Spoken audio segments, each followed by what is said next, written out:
Good afternoon, नमस्कार, जय हिंद, राम राम सभी बच्चों को। कैसे हैं आप सभी? उम्मीद करता हूं अच्छे होंगे, स्वस्थ होंगे, बेहतर होंगे। मैं संदीप सिवाज स्वागत करता हूं आप सभी बच्चों का आज के अपने इस हरियाणा जी के सेशन में। तो जितने भी बच्चे मेरे साथ जुड़ चुके हैं, उम्मीद करता हूं ऑडियो वीडियो एकदम परफेक्ट होगी, क्लियर होगी, ओके होगी। पिछली क्लास में हम हरियाणा की हिस्ट्री को डिस्कस कर रहे थे।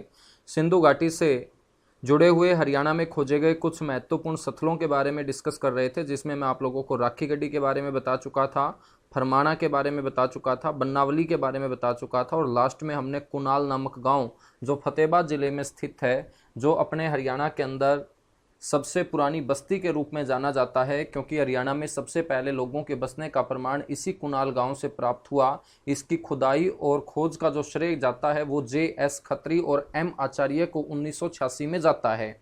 यहाँ से खुदाई के दौरान जो अवशेष प्राप्त हुए थे वो भी हमने पढ़े पिछली क्लास में, कि राजा के 2 शाही मुकुट, उल्टे वी आकार के बाण, 6000 वर्ष पुराने मनके इस कुनाल नामक हड़प्पाकालीन स्थल से मेरे बच्चों प्राप्त हुए थे।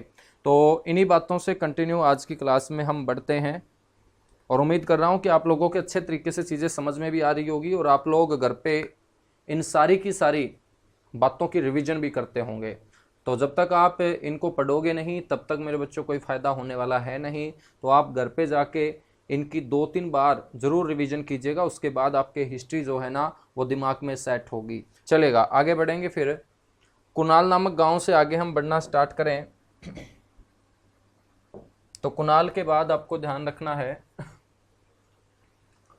बालू।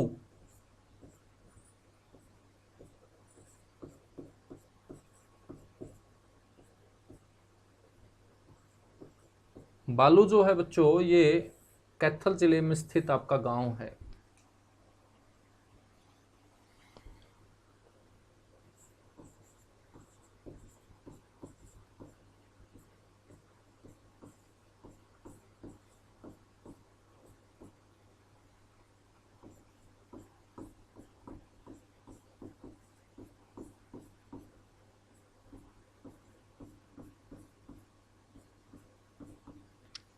कैथल जिले में ये स्थित आपका क्या होगा? गांव होगा।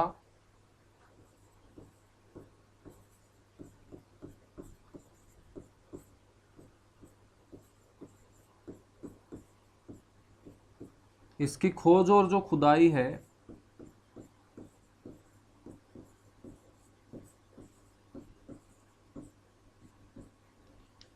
वो 1977 के अंदर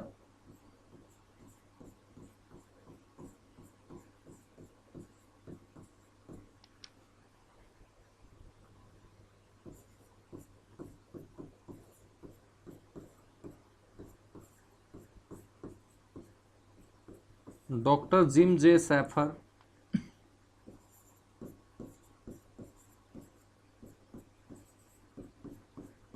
और डॉक्टर सूरज बान के द्वारा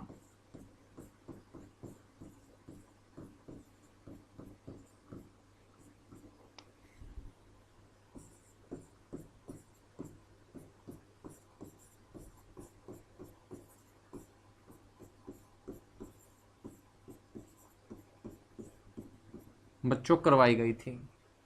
हम बात करें तो यहाँ से क्या क्या अवशेष प्राप्त हुए।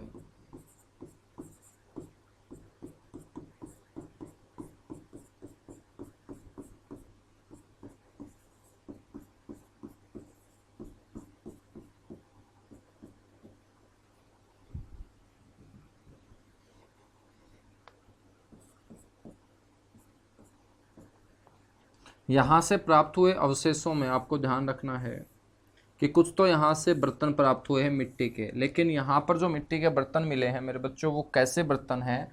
वो जो लाल और स्लेटी रंग के बर्तन हैं।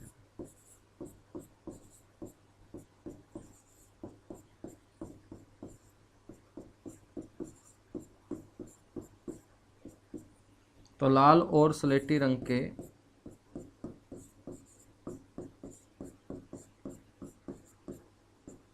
बर्तन यहाँ से प्राप्त हुए हैं।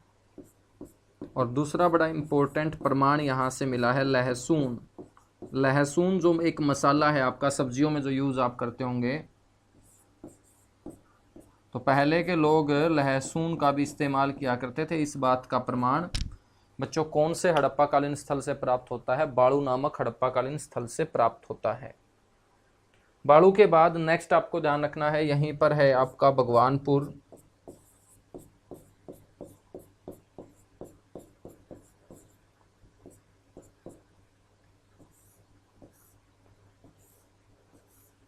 और ये भगवानपुर नामक हड़प्पाकालीन स्थल आपसे कोई पूछ ले तो आप बोलेंगे कि सर ये कुरुक्षेत्र जिले में ही स्थित है।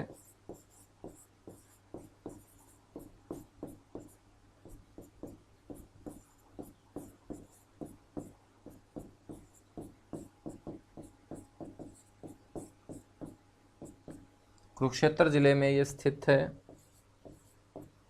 वर्ष 1975-76 के अंदर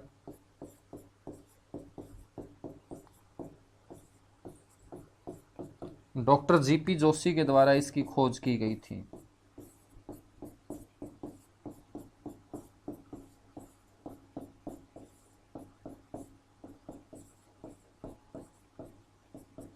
डॉक्टर जीपी जोशी के द्वारा इसकी क्या की गई थी? खोज की गई थी।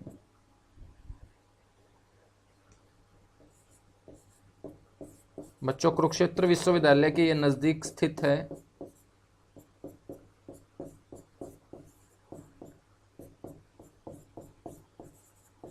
नेक्स्ट पॉइंट नोट कीजिएगा, ये कुरुक्षेत्र विश्वविद्यालय के क्या है सर? नजदीक स्थित है।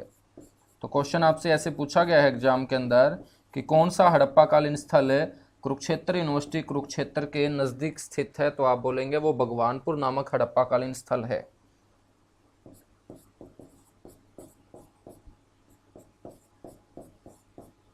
यहां से भी बच्चों आपके क्या प्राप्त हुए हैं? मिट्टी के बर्तन प्राप्त हुए हैं।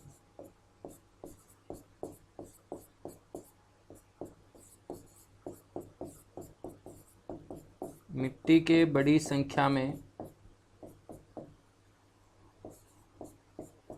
यहां से प्राप्त हुए हैं मेरे बच्चों बर्तन। ठीक है। भगवानपुर के बाद नेक्स्ट जो हड़प्पाकालीन स्थल है वो आपको ध्यान रखना है, दौलतपुर।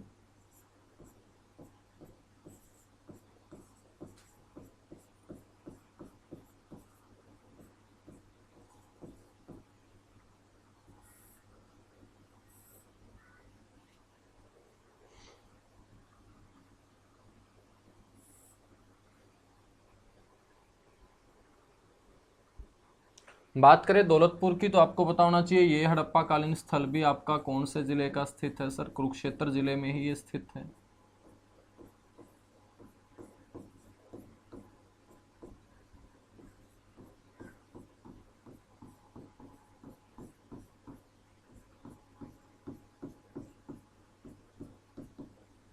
मैंने आपको बताया था सिंधु घाटी से जुड़े हुए लोगों को हम कौन से लोग बोलेंगे? सैंधव लोग बोलेंगे। तो सैंधव लोगों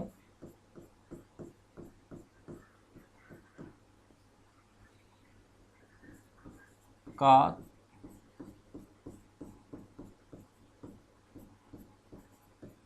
तीसरे चरण में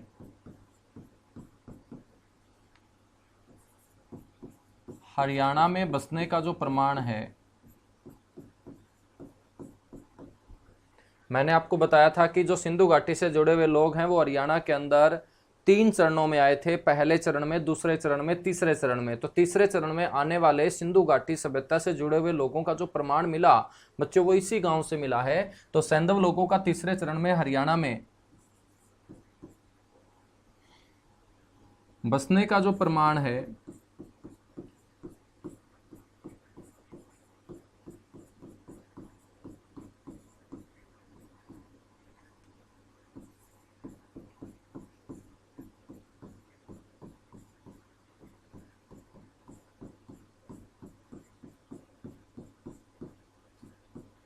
बच्चों वो इसी गांव से क्या हुआ है? प्राप्त हुआ है। और ये है आपका कौन सा गांव? ये है गुरुजी दौलतपुर गांव। कौन सा गांव बच्चों? दौलतपुर गांव। दौलतपुर गांव कई जिलों में है, फतेहाबाद के अंदर भी दौलतपुर गांव है ना, भिवानी के अंदर भी दौलतपुर है। ये जो दौलतपुर है ये हम पढ़ रहे हैं कुरुक्षेत्र जिले का गांव, कुरुक्षेत्र जिले का गांव। ठीक है।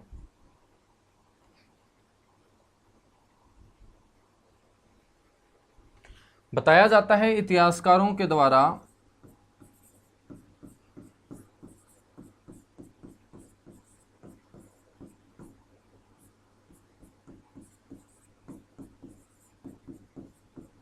कि ये जो गांव था मेरे बच्चों,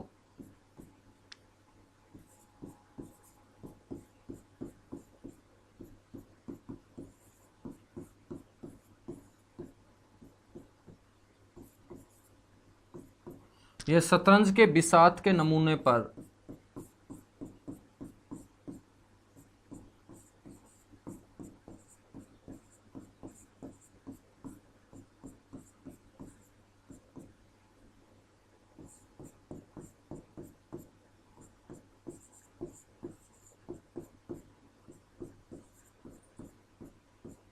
बसा हुआ था।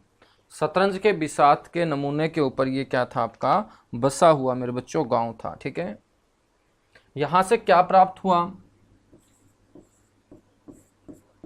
बड़ी संख्या में चूड़ियां जो महिलाओं के द्वारा कलाई में धारण की जाती हैं, बड़ी संख्या में चूड़ियां, चूड़ियों के साथ साथ खिलौने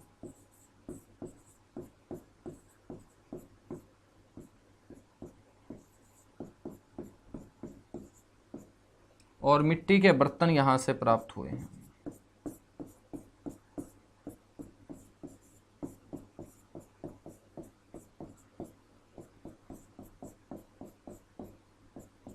मिट्टी के बर्तन यहां से क्या हुए हैं, प्राप्त हुए हैं। दौलतपुर के बाद आइएगा बात करेंगे बिरढाणा की। एक और गांव है बिरढाणा और ये फतेहाबाद जिले का गांव है मेरे बच्चों। तो सबसे पहले तो तुम्हें पता होना चाहिए कौन से जिले में स्थित है।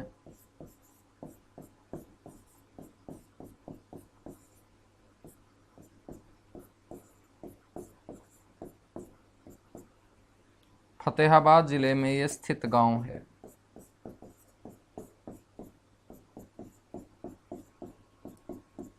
इसकी खोज और जो खुदाई है बच्चों,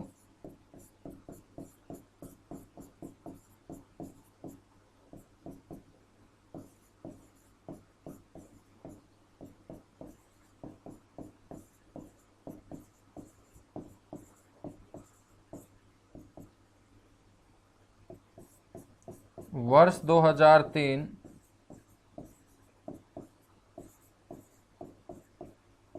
LS राव के द्वारा इसकी क्या की गई थी, सर्वप्रथम खोज और खुदाई की गई थी। यहां पर आपको ध्यान रखना है कि कुणाल, कुणाल को आज हम सबसे पुरानी बस्ती हरियाणा में पढ़ते हैं, लेकिन कुणाल से पहले हरियाणा में सबसे पुरानी बस्ती किसे माना गया है, बिरडाणा को।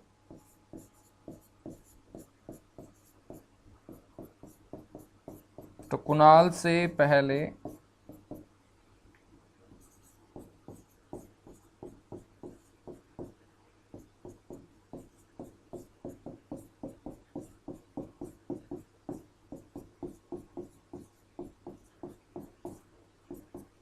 हरियाणा में सबसे पुरानी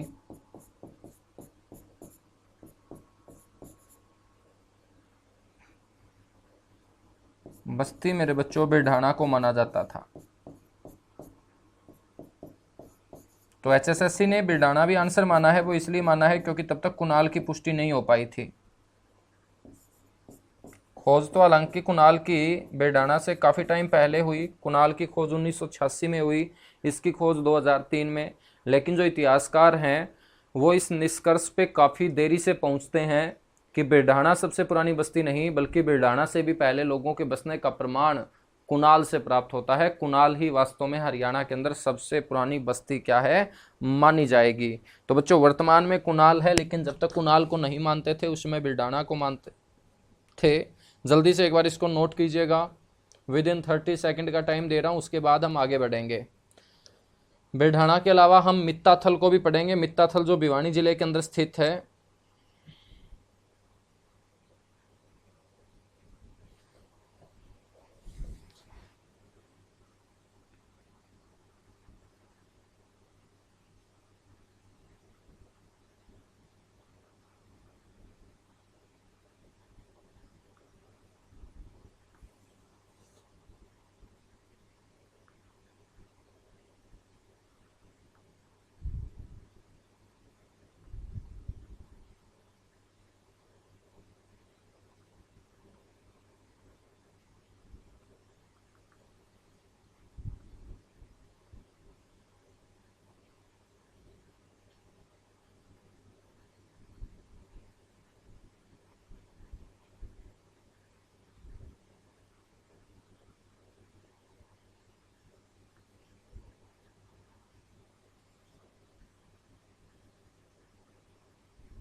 चलेगा, आगे बढ़ेंगे। नोट कर चुके होंगे आप लोग।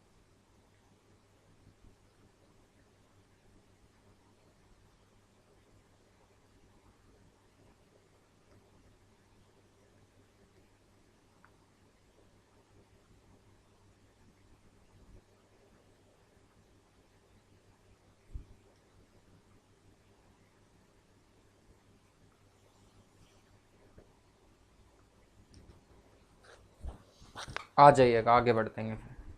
बिरडाना के बाद नेक्स्ट पढ़ेंगे मित्ताथल।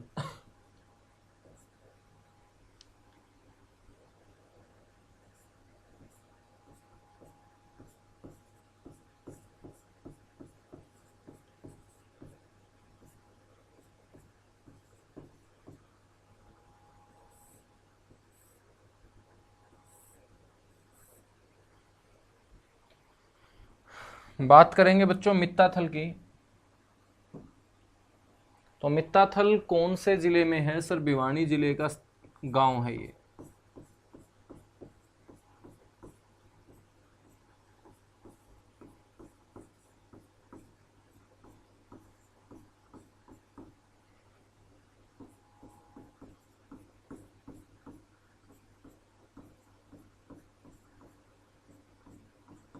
भिवानी जिले में स्थित गांव है मित्ताथल।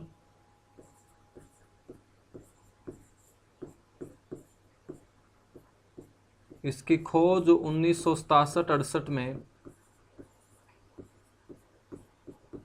बच्चों डॉक्टर सूरजबान के द्वारा की गई थी।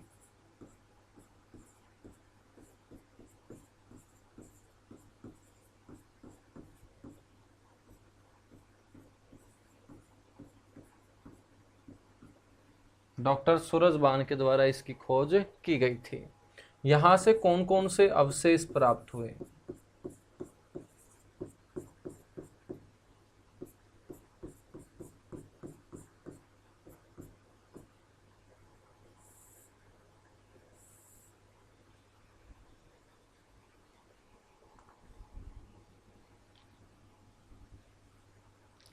नंबर 1 बच्चों आपको ध्यान रखना है,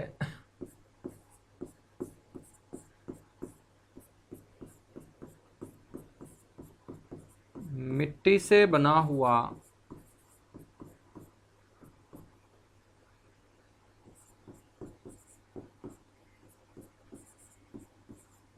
बड़ा हारा। हारा तो समझते होगे गांव वाले बच्चे सारे के सारे, है ना, जिसके अंदर हम दाल वाल या सर्दियों में पानी गर्म करते हैं, मिट्टी से बना हुआ वो हारा, है ना। तो कहाँ से प्राप्त हुआ है? मित्ताथल से। नेक्स्ट आपको ध्यान रखना है गजदंत। गज का मतलब होता है हाथी। गजदंत बोल सकते हैं या हाथी का दांत बोल सकते हैं, ठीक है। नेक्स्ट ध्यान रखेंगे चांदी का बाला।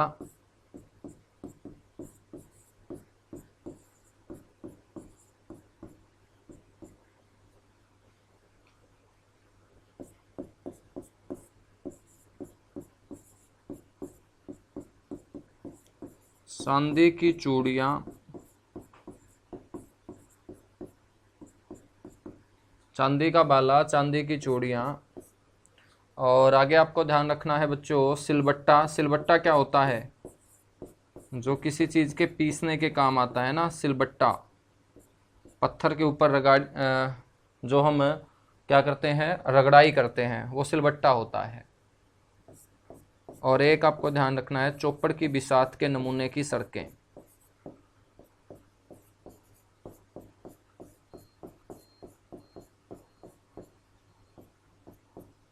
चौपड़ के बिसात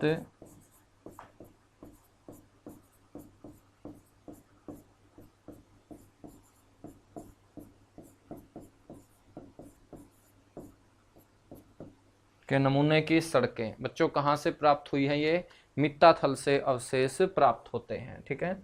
मित्ताथल से अवशेष प्राप्त होते हैं। तो सारे के सारे मैं आप लोगों को हड़प्पाकालीन स्थल पढ़ा चुका हूं, जहां जहां से बहुत सारे अवशेष हरियाणा में क्या हुए हैं, प्राप्त हुए हैं। इनके अलावा भी मैं आपको कुछ हड़प्पाकालीन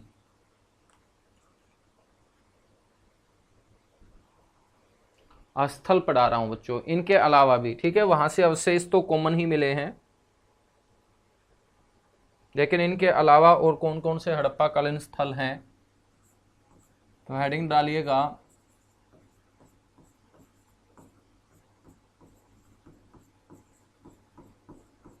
इनके अलावा।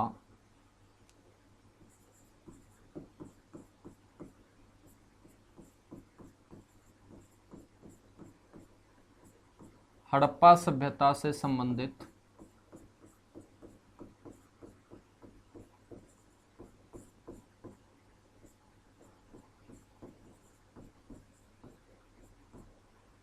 स्थल।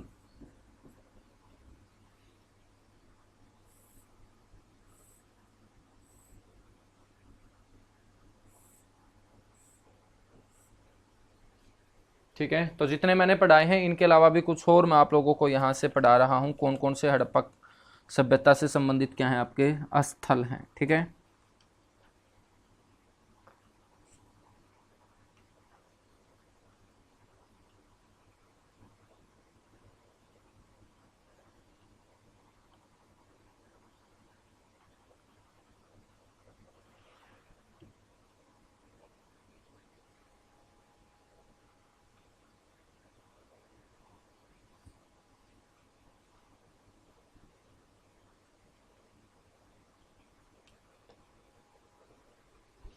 चलेगा। सबसे पहले बात करते हैं अम्बाड़ा की।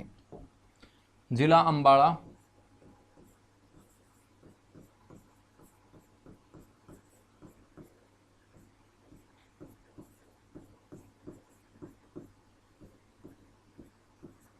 अम्बाड़ा जिला से बच्चों जो जो स्थान आपको ध्यान रखने हैं उसमें एक है आपका रतनखेड़ी, एक है मोहनपुर, एक है मुलाना।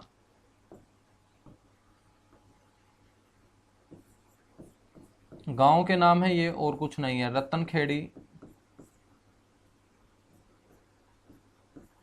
मोहनपुर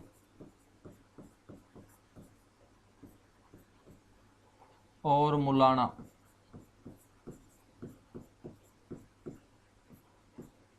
ठीक है, नेक्स्ट बात करेंगे पंचकुला जिले की।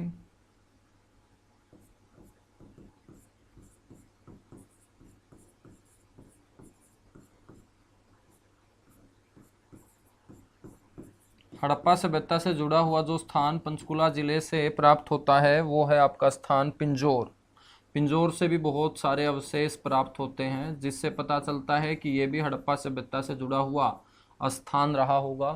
पंचकुला के बाद नेक्स्ट जो जिला है वो है करनाल।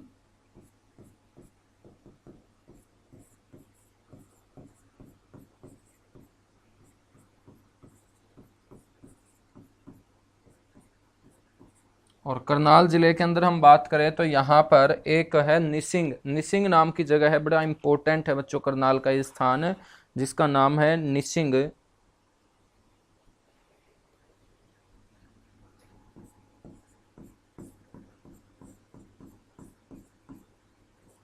निसिंग के बाद एक याद रख लेना बहोल, गांव के नाम है ये, और एक गांव है पूजम। निसिंग, बहोल, पूजम ये हरियाणा के कुछ गांव हैं जो करनाल जिले के अंदर खोजे गए हैं, जो हड़प्पा सभ्यता से संबंधित आपके क्या हैं स्थान हैं। ठीक है,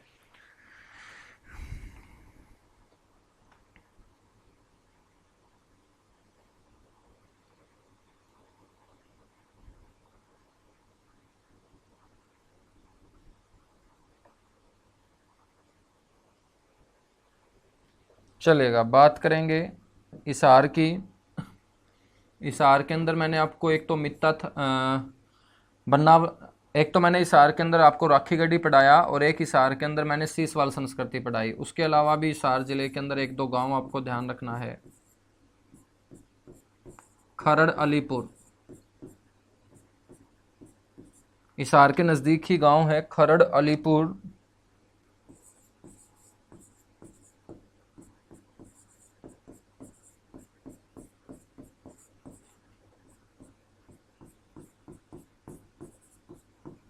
और एक गांव है सिंगवा, सिंगवा। हिसार के बाद नेक्स्ट हम बात करेंगे भिवानी जिले की।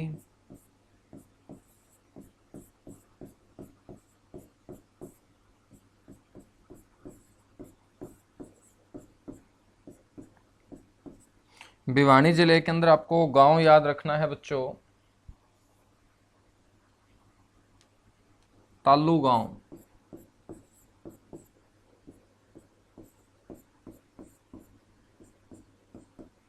कौन सा गांव? तालू गांव। तालू गांव बड़ा इंपॉर्टेंट है, ये आप लोगों को ध्यान रखना है। भिवानी जिले के अंदर गांव है तालू।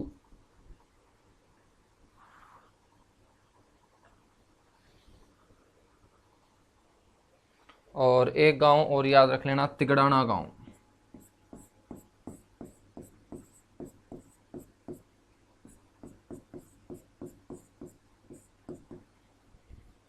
तिगड़ाना गांव। भिवानी के बाद नेक्स्ट आपको जिला याद रखना है पानीपत।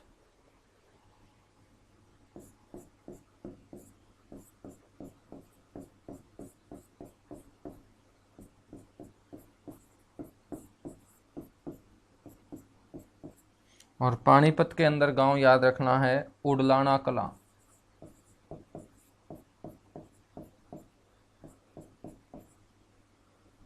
कला का मतलब बड़ा होता है, खुर्द का मतलब छोटा होता है। बात करेंगे रोहतक जिले की।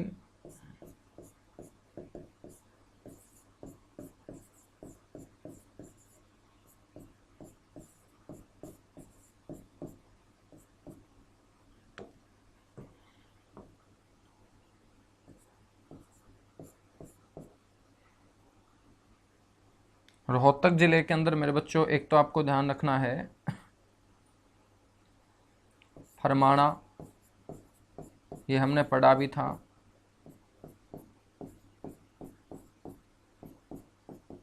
बडाली गांव,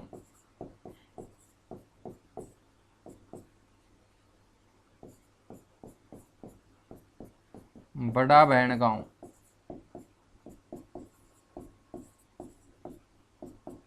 बड़ा बहन गांव, ये रोहतक जिले के खोजे गए कुछ हड़प्पा कालीन आपके क्या होंगे, सर स्थल होंगे।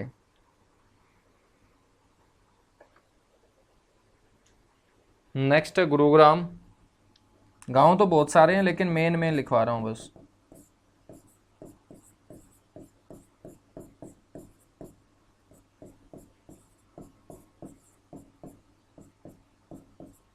और गुरुग्राम जिले के अंदर गांव है सर खेड़की माजरा।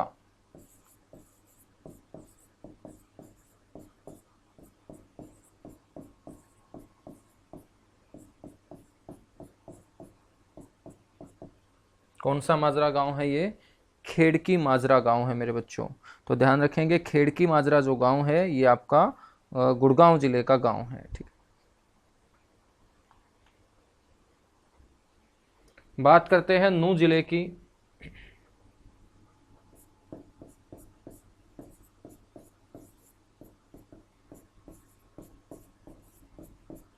और नूह जिले के अंदर याद रखेंगे गांव बादस।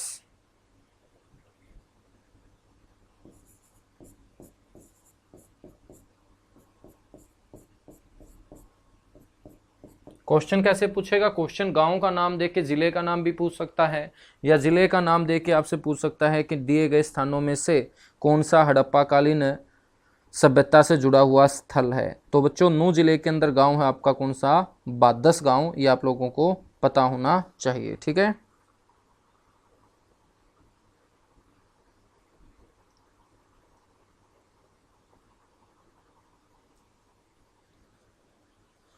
अब बात करते हैं कुरुक्षेत्र की।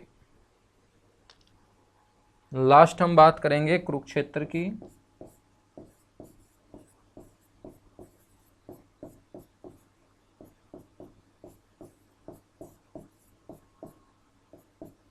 तो कुरुक्षेत्र जिले में ध्यान रखेंगे गांव गुलाबगढ़,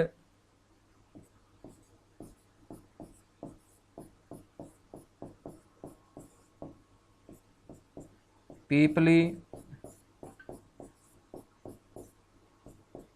और थानेसर। इसी के साथ ही हमारी सिंधु घाटी सभ्यता होती है कंप्लीट। जितनी बातें मैंने आपको बताई है सिंधु घाटी सभ्यता में, सारी की सारी बातें आपको अच्छे तरीके से कर लेनी है याद। जितने भी ज़िले मैंने यहाँ पर आपको लिखवाए हैं, इन ज़िलों के अंदर ये जितने भी गांव बताए हैं, तो एक बार इन गाँव को भी अच्छे से याद कर लेंगे। क्योंकि यदि क्वेश्चन बनाना चाहेगा मुश्किल तो ऐसे ऐसे गांव के नाम ही आपको देखने को मिलेंगे पेपर के अंदर। तो कीजिएगा एक बार जल्दी से नोट, और इसके बाद पढ़ेंगे वैदिक सभ्यता को।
चलेगा बच्चों, आगे बढ़ेंगे फिर। हेडिंग डालिएगा वैदिक सभ्यता। कौन सी सभ्यता पढ़ेंगे? सिंधु घाटी सभ्यता के बाद हम पढ़ेंगे वैदिक सभ्यता, वैदिक सिविलाइजेशन।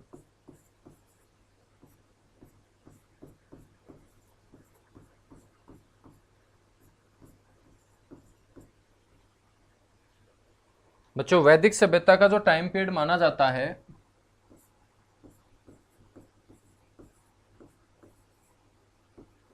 ये 1500 बीसी से लेके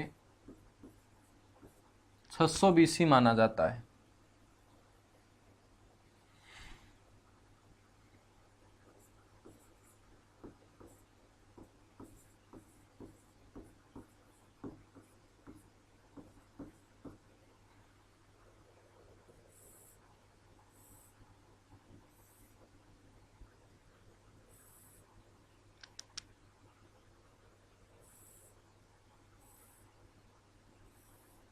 पंद्रह सौ बीसी से लेके 600 बीसी के बीच का जो टाइम पीरियड होगा ये वैदिक सभ्यता का होगा।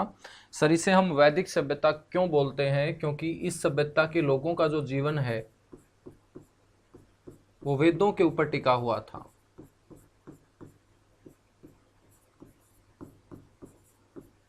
इस सभ्यता के लोगों का जीवन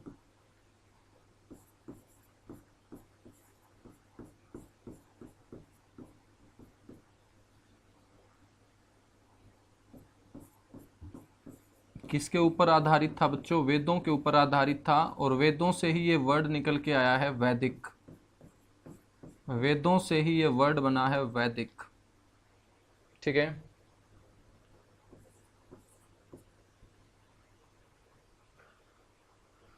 बात करें हम वैदिक सभ्यता किन लोगों के द्वारा शुरू की गई, तो मेरे बच्चों आर्य लोगों के द्वारा यह सभ्यता शुरू की गई थी।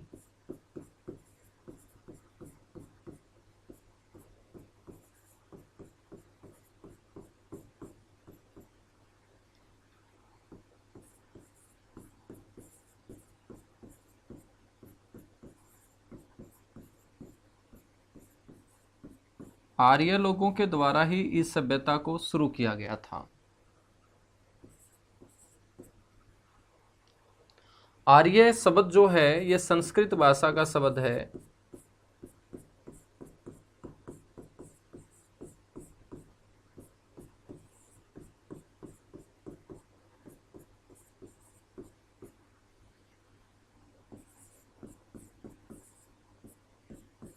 जिसका अर्थ होता है श्रेष्ठ या कुलीन।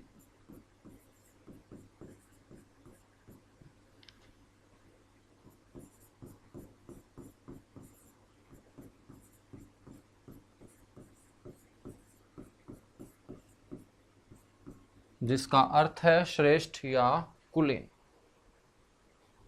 तो बच्चों, आर्य संस्कृत भाषा का शब्द जिसका अर्थ है श्रेष्ठ या कुलीन। और आर्य लोगों का जो मुख्य पेशा होता था, क्या काम धंधा ये किया करते थे?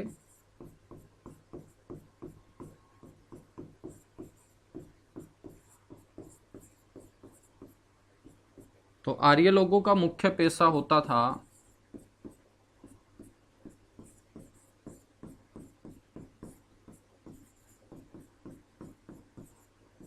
कृषि और पशुपालन।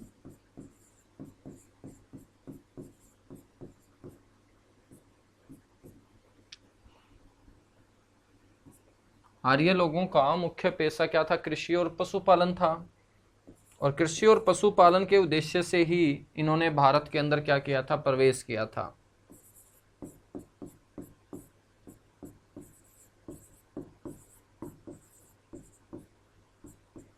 तो इसी उद्देश्य से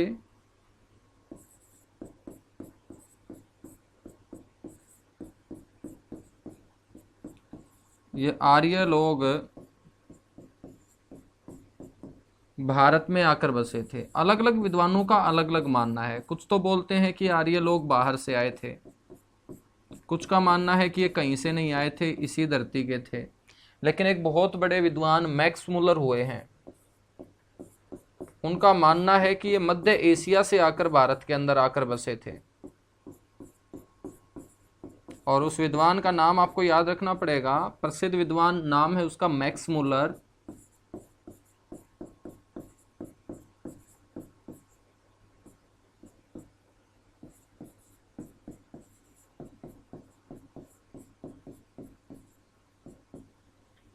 आर्य लोग मध्य एशिया के निवासी थे बच्चों।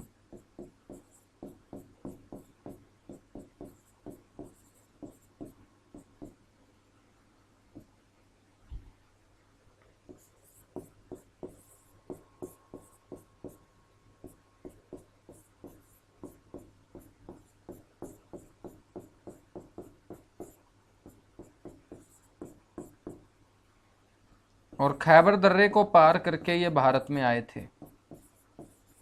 खैबर नाम का एक दर्रा है। दर्रे का मतलब होता है पर्वतों के बीच बना हुआ आने जाने का प्राकृतिक रास्ता। पाकिस्तान और अफगानिस्तान को जोड़ता है खैबर दर्रा। तो एशिया के निवासी थे और खैबर दर्रे को पार करते हुए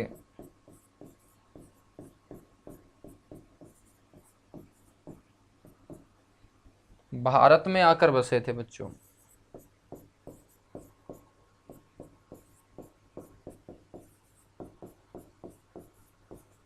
और भारत में आए थे तो बड़ी संख्या में अपने पशुओं के साथ ही आए थे। और पशुओं को जरूरत होगी किसकी? चारे की। तो पशुओं के चारे की तलाश में इन्होंने भारत के अंदर एक स्थान से दूसरे स्थान तक भटकना शुरू कर दिया था। जब इनको पशुओं के चारे के लिए अच्छी जगह नहीं मिल पा रही थी तो दिल्ली के साथ लगता अपने हरियाणा का सोनीपत और पानीपत वाला जो इलाका है, इस जगह की तलाश इन लोगों ने की। और पानीपत वाली जमीन के ऊपर जब इन्होंने रुकने की कोशिश की तो पानीपत वाली जमीन के ऊपर उस समय मेरे बच्चों जब आर्य लोग यहाँ आकर रुके थे, एक वह बहुत बड़ी जनजाति यहाँ निवास किया करती थी और उस जनजाति का नाम था पणी। और पणी नाम की जनजाति के लोगों ने जब आर्य लोगों को अपनी जमीन पे देखा तो पणी नाम की जनजाति ने आर्य लोगों को यहां से खदेड़ने का काम किया। तो क्वेश्चन आपसे ये पूछा जाएगा कि भारत के अंदर आर्य लोग सबसे पहले कहां पर आकर बसे थे? तो तुम बोलोगे हरियाणा में आकर बसे थे। और हरियाणा में सबसे पहले इनका जो संघर्ष हुआ बच्चों, वो कौन से लोगों के साथ हुआ था? वो पणी नामक जनजाति के लोगों के साथ हुआ था। ठीक है, तो यहीं पर लिख लेना, भारत में सबसे पहले हरियाणा में।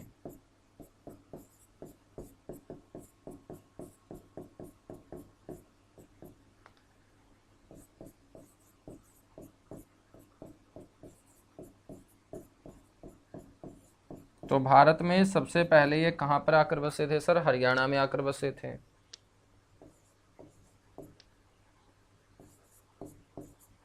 हरियाणा में आर्यों का जो प्रथम संघर्ष हुआ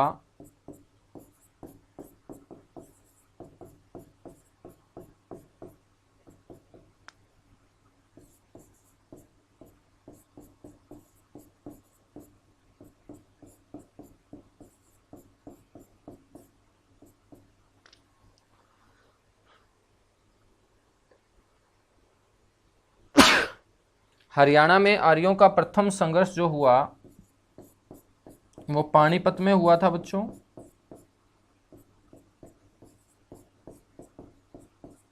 और कौन सी जनजाति के साथ?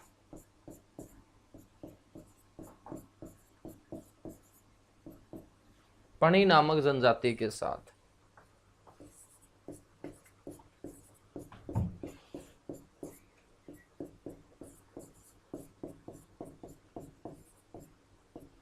पणी नामक जनजाति के साथ। तो पणी नाम की जनजाति ने आर्य लोगों को पानीपत से खदेड़ने का काम किया और फिर ये हरियाणा में जाकर बसे कुरुक्षेत्र में।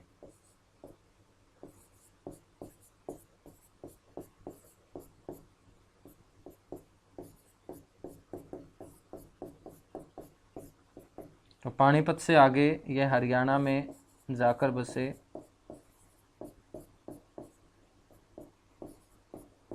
कुरुक्षेत्र में। और कुरुक्षेत्र से ही इन्होंने अपनी सभ्यता का प्रचार और प्रसार भी किया।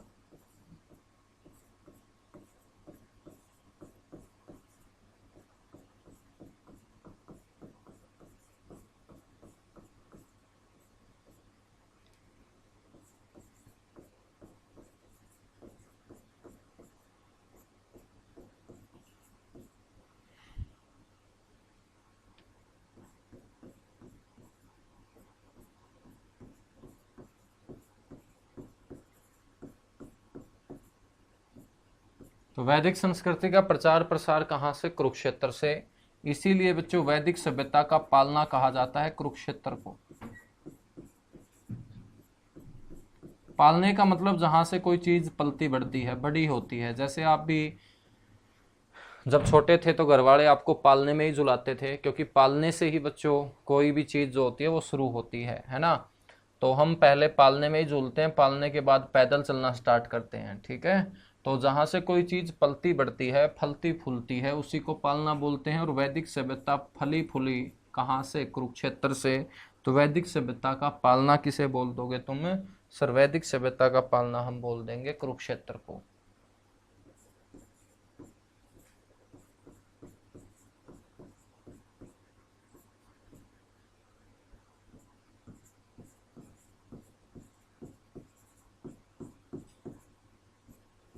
ठीक है, तो वैदिक सभ्यता का पालना किसे कहा जाता है भाई? सर वैदिक सभ्यता का जो पालना है वो कुरुक्षेत्र को कहा जाता है।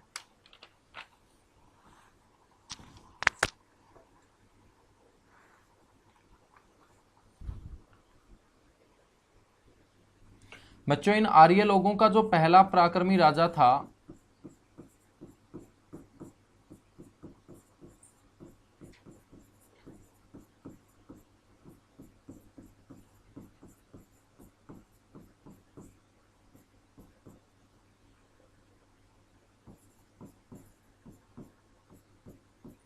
वो मनु वैवस्थ था।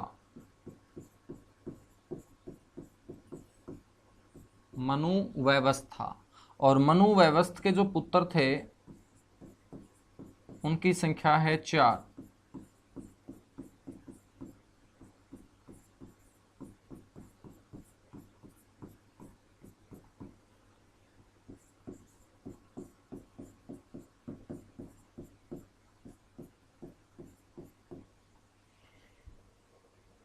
इन 4 पुत्रों में बात करें तो एक पुत्र का नाम है इक्ष्वाकु,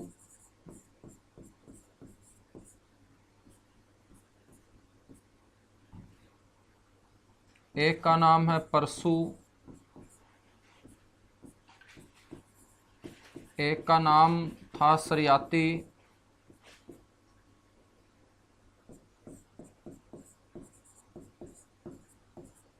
और एक का नाम था सुदुमन। क्या था? सुदुमन। ठीक है बच्चों, जो ये इक्ष्वाकु है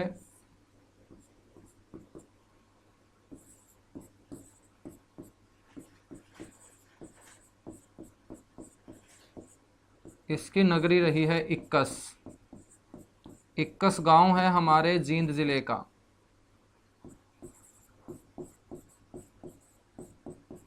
जींद से निकलते ही आसी रोड के ऊपर 5 किलोमीटर दूर आपको एक गांव नजर आएगा, इसी को बोलते हैं इक्कस गांव। और इक्कस गांव बच्चों राजा इक्ष्वाकु की क्या रहा है सर? नगरी रहा है। साथ ही साथ हम बात करें तो मनु वैवस्थ के जो दो पुत्र सुदुमन और सरयाती थे, इनका संबंध भी हरियाणा से रहा है। इनका संबंध भी हरियाणा से रहा है बच्चों, ठीक है।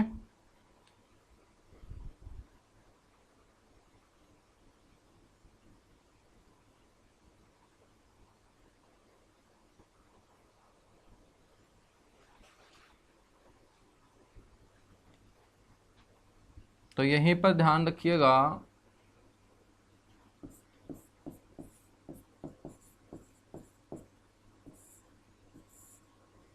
कि मनु वैवस्थ के दो पुत्र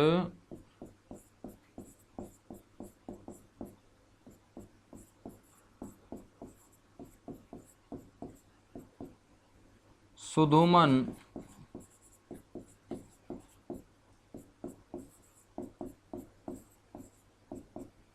और सरयाती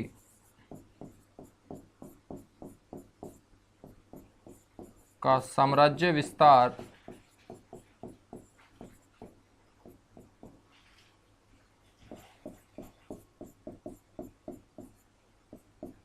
हरियाणा तक फैला हुआ था।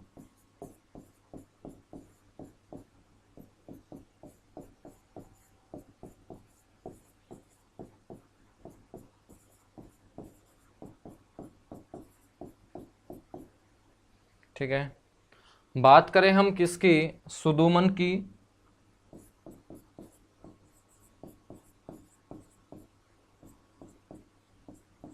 इस सुदुमन के पास मेरे बच्चों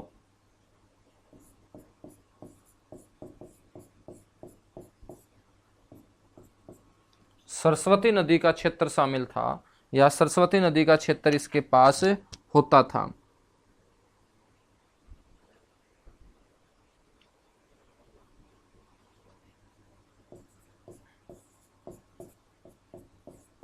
तो सरस्वती नदी के ऊपर का क्षेत्र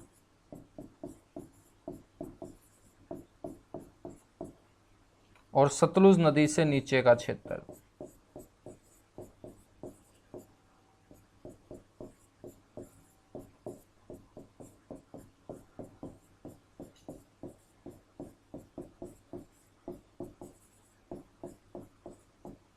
जिसमें आपका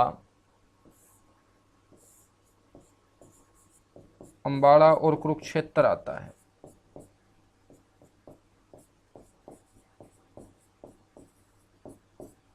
ये वाला क्षेत्र मनु वैवस्थ के सुदुमन नाम के लड़के के पास होता था। बात करते हैं सरयाती की। सरयाती के पास होता था राजस्थान के साथ लगता अपना हरियाणा का क्षेत्र, जिसमें महेंद्रगढ़ और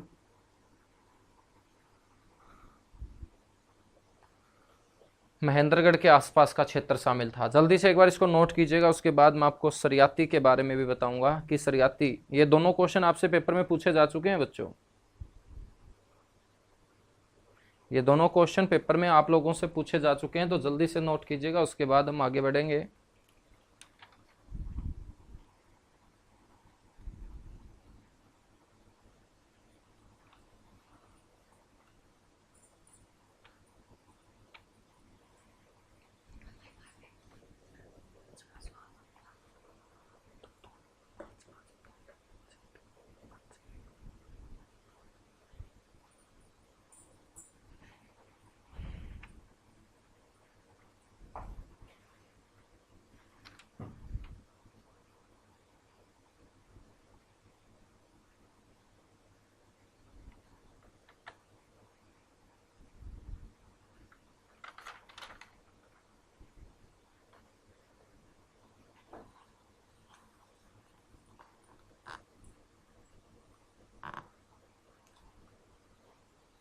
चलेगा, आगे बढ़ेंगे। फिर बात कर लेते हैं अब सरयाती की।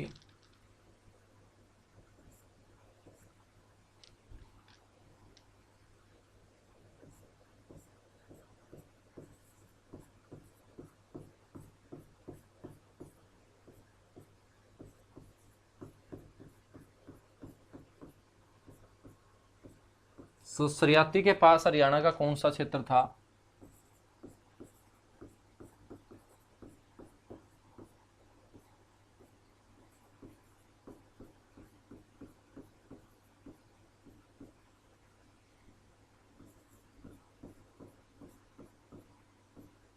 राजस्थान के साथ लगता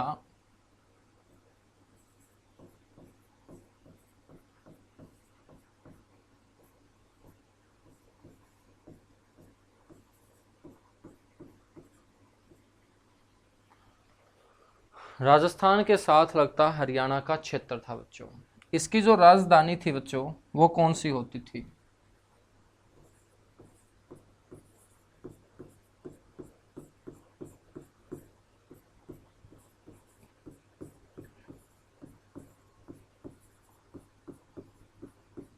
सरियाती की राजधानी होती थी नारनौल। राजधानी का मतलब समझते हैं जहां से राज किया जाए, तो जहां पर बैठकर राजा शासन किया करता था लोगों के ऊपर, उसी को राजधानी बोलेंगे। तो सरियाती नाम का जो पुत्र था मनु वैवस्थ का, बच्चों इसकी राजधानी होती थी नारनौल। ठीक है, तो ध्यान रखेंगे च्यवन ऋषि से या च्यवन ऋषि के द्वारा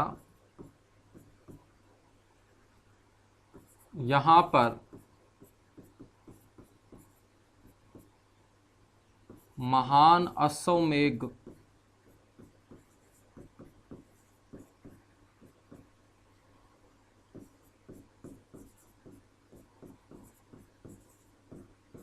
यज्ञ का आयोजन भी मेरे बच्चों किया गया था। यह बड़ा इंपॉर्टेंट क्वेश्चन है कि नारनौल में किस शासक के कहने पर च्यवन ऋषि के द्वारा महान यज्ञ का आयोजन करवाया गया था? तो च्यवन ऋषि ने यज्ञ किया था किसके लिए? राजा शरियाती के लिए, राजा शरियाती के लिए। ठीक है, उसके बाद हम आर्य लोगों से जुड़ी हुई कुछ और बातें डिस्कस करते हैं, फिर हमारी ये वैदिक सभ्यता क्या हो जाएगी? कंप्लीट हो जाएगी, और फिर हम स्टार्ट करेंगे हरियाणा में गणराज्य काल। तो एक दो क्लास के बाद आपको बातें सुनी हुई नजर आएंगी। ये ऐसी बातें हैं जो आप पहली बार शायद पढ़ रहे होंगे ना हरियाणा जीके के अंदर। वैसे इंडिया जीके में तो बातें पढ़ते रहते हो तुम लोग। बच्चों आपसे कोई पूछ ले कि आर्यों की जो भाषा थी वो कैसी थी?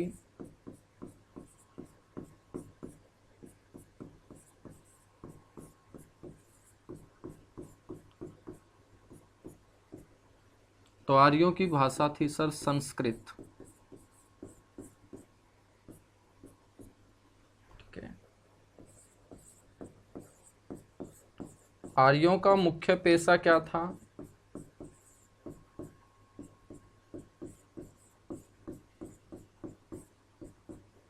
मुख्य पेशा था सर कृषि और पशुपालन।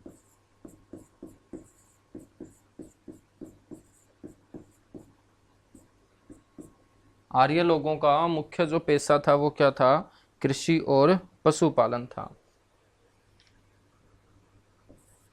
आर्य जो समाज था ये कैसा समाज था? आर्य समाज पितृ प्रधान था, यानी कि यहाँ पिता को सर्वोच्च माना जाता था।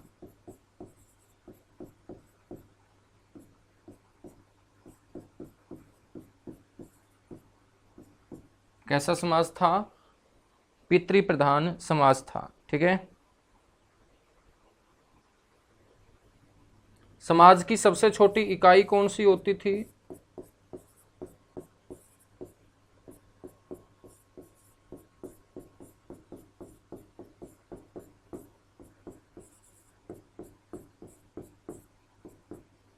तो समाज की सबसे छोटी इकाई थी कुल।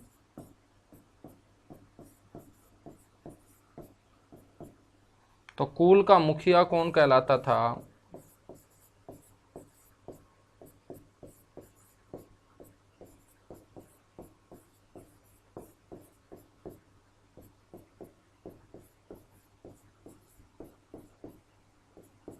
बच्चों कुल का मुखिया कहलाता था कुलप।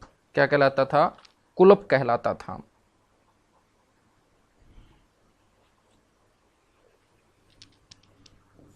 जो आर्य समाज में राजा था, तो राजा को सलाह देने वाली जो समितियां थी उसे किस नाम से जाना जाता था?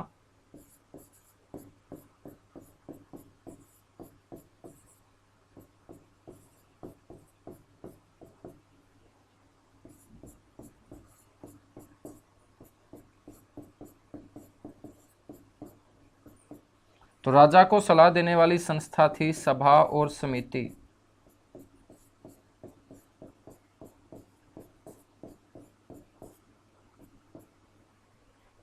सभा और समिति राजा को सलाह देने वाली क्या होती थी? ये संस्थाएं मेरे बच्चों होती थी। गायों को चराने वाली, क्योंकि मुख्य जानवर इनका क्या था? गाय होती थी आर्य लोगों का मुख्य। और गोचर भूमि जो होती थी ना, जिसके ऊपर गायें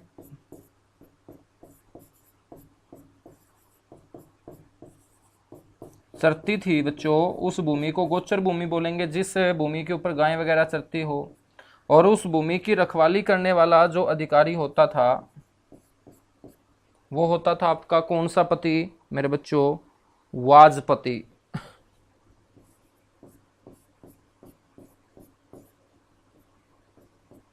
वाजपति। तो गोचर भूमि का अधिकारी क्या कहलाता था? वाजपति कहलाता था। समझ में आई बात?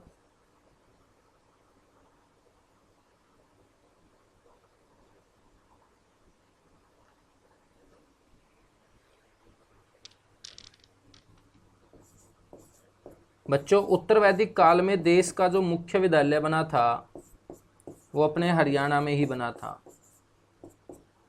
तो उत्तर वैदिक काल में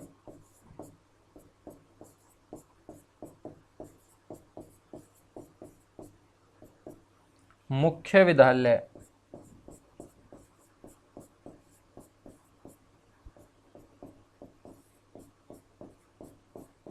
कहाँ होता था? थानेसर कुरुक्षेत्र में होता था सर।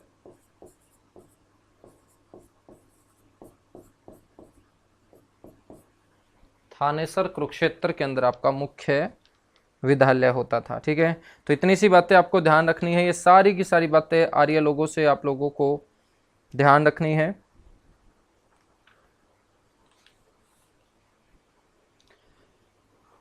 इसके अलावा और बातें करें तो जीवन भर अविवाहित रहने वाली महिलाओं को क्या कहा जाता था?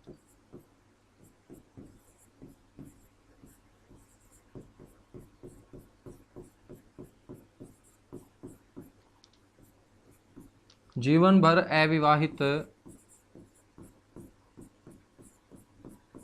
रहने वाली महिला, बच्चों इसे वैदिक काल में अमाजु कहा जाता था।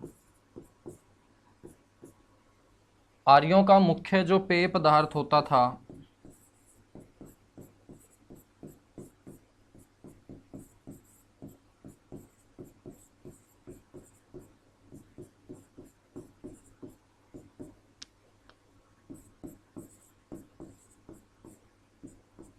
वो सोमरस होता था। कौन सा रस होता था?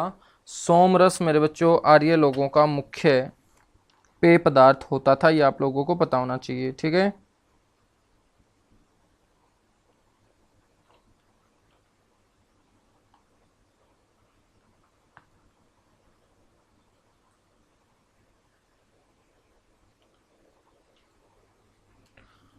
आर्यों का जो प्रिय जानवर था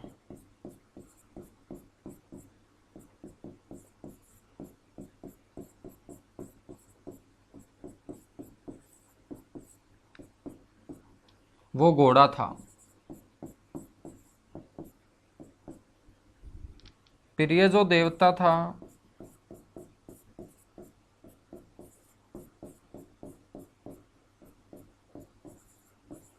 वो इंद्र देवता था। सर्वप्रथम खोजी गई जो धातु थी इनके द्वारा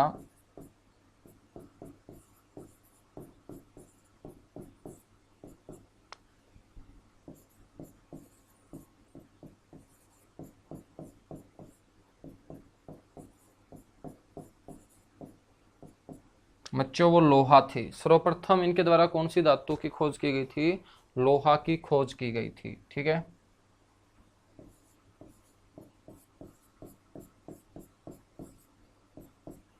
व्यापार हेतु दूर दराज जाने वाले व्यक्ति को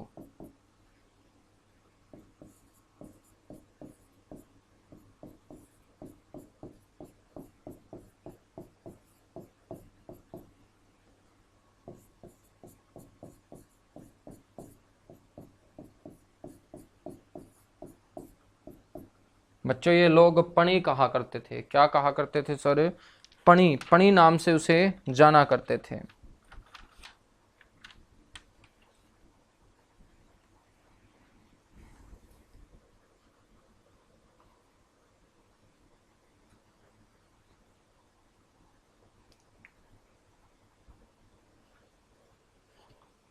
बस इतना सा आप लोगों को ध्यान रखना है ये वैदिक सभ्यता के बारे में। अगली क्लास में हम अपने हरियाणा के अंदर गणराज्य काल के बारे में बात करेंगे, ठीक है? तो इस तरीके से आप लोगों को ये सारे के सारे क्वेश्चन जो हैं वो कवर कर लेने हैं। बाकी बातें करेंगे हम नेक्स्ट क्लास में। Thank you, bye bye, good luck, आप सभी को ढेर सारा प्यार।